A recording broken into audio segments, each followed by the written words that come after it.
first of all, tell me about the Chopwell Wood scheme, because it happened many years ago, but it felt like it was a precursor to other initiatives around the country. So one of the pioneering schemes that did begin to link these connections between public health and access to natural areas was conducted at a place called Chopwell Wood on Tyneside.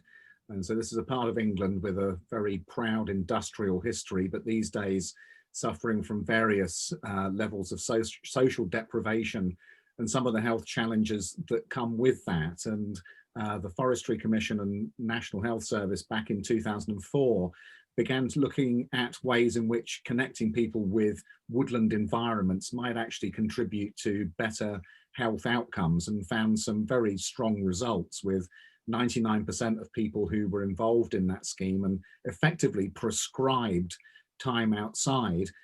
They found that it was beneficial to them. And there's been a whole slew of reports and academic studies since then, and indeed some before, which confirm this very strong relationship between how people feel and their health and well-being, their psychological well-being in particular, and access to green spaces and green areas, especially those rich in wildlife. And what we've been living through for this last year, of course, has just reinforced that, and also reinforced another level of inequality in the country, because not everybody lives close to a nice woodland or a nice stretch of coast, and people living next to a dual carriageway separating them from a shopping centre, and then another dual carriageway with little access to green areas, then obviously those benefits are much less available to them, especially if they don't have a car. So this raises all sorts of quite big questions around how we plan for access to nature and to ensure that everybody's got ways in which they can enjoy these benefits. I first became aware of the Chopwell Wood scheme.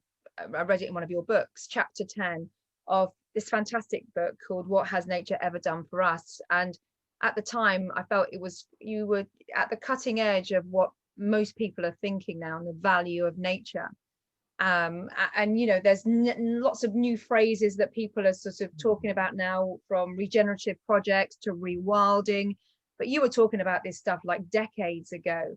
And one particular thing that resonated with me was that, with this scheme, doctors who were seeing patients who needed help with, say, anxiety, depression, mild, maybe even heart issues, and obviously obesity, rather than saying, you need to exercise more, you need to go to the gym, step out into one of these amazing, beautiful woodlands and just enjoy the green space.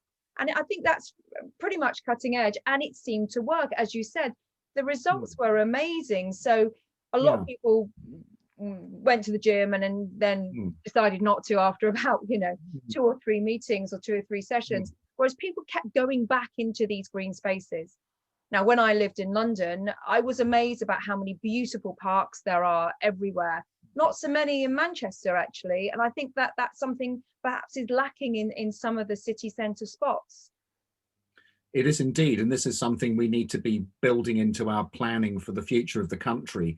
Not only how can we find space to build houses, but how can we find space to restore nature, especially nature close to where people live. And there's been some very exciting ideas in circulation during the course of the pandemic about how we invest in nature recovery for the future, restoring woodlands, beautiful grasslands, cleaning up our rivers and rewilding some of those river valleys. And evidently, if you look at that public health data, then you are easily making the connection between targeting some of that work to restore nature around the edge of our cities and indeed into the cities. And one idea that's come through is this idea of wild belt. And so around many of our towns and cities across England, we have this green belt, which is green in colour, but often of little wildlife value with poor public access. So what if we targeted some of these ideas that we've now got for expanding tree cover, for restoring wildlife habitat into those areas around the towns and cities, and connecting them into the towns and cities along rivers, along canals, along cycle paths, to be able to permit more people to be able to enjoy these benefits. That's a fantastically exciting idea. And it's not only one which is about connecting people with nature, it's also got some hard economics linked with it. And there's plenty of studies around showing how it's much cheaper to keep people healthy by having access to green space than it is to pick up the pieces later on with drugs and sometimes expensive medical treatments. So there's a good integrated set of outcomes that we could pursue if only we can find the ways of being able to build these opportunities. And there's some exciting stuff coming through in the Environment Bill, which hopefully will enable us to do more of this. So in your position as chair of Natural England, you know, when we're now talking 2021, you wrote that book in 2013. In fact, I listened to you speak about it at the Hay Festival, where you actually signed my book. So you've almost come full circle, because Natural England is actually oversees the Chopwell Wood environment and others.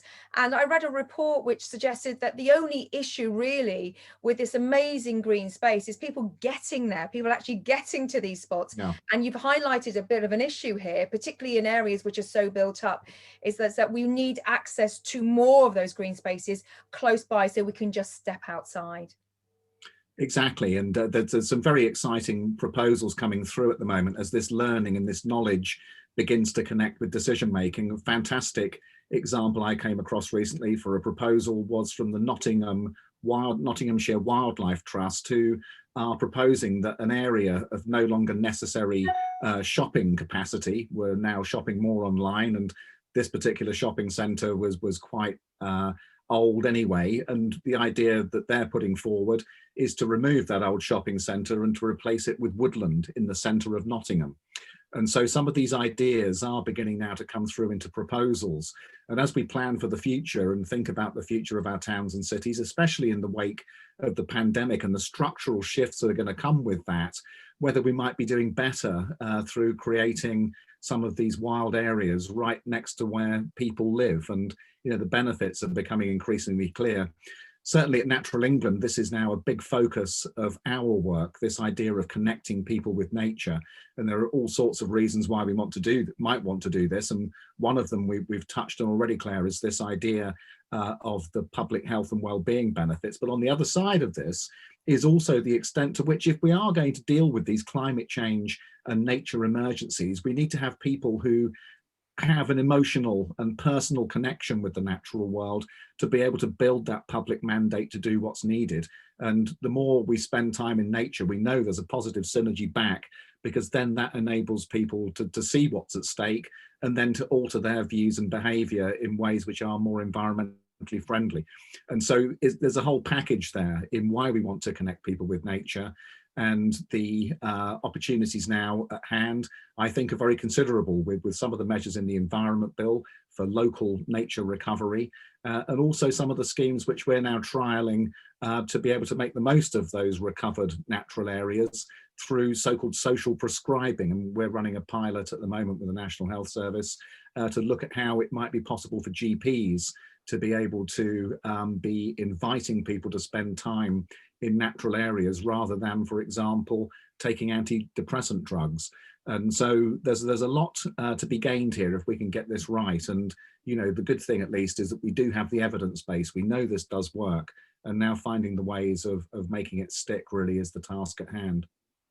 A final question to you, Tony. We know that nature benefits us. Do we benefit nature? Well, that's a big question. I mean, if you look at the information we have to hand at the moment about human pressures on the environment, on the biosphere, on the climate system, it's truly terrifying. Our population has now reached 7.8 billion globally. More importantly still than that has been the speed of economic growth across the world over recent decades and the increased consumption of natural resources, land and energy that's come with that. And we've reached the point where people quite rightly are talking about an emergency situation. So we do need to change gear on these subjects as a matter of some urgency. We do have increasingly in different countries, including this one, some really good policies now. The idea of moving to net zero greenhouse gas emissions, that's now widely embraced across the spectrum, And so is this newer idea, but equally important idea of nature recovery, which is very much the work that we do at Natural England.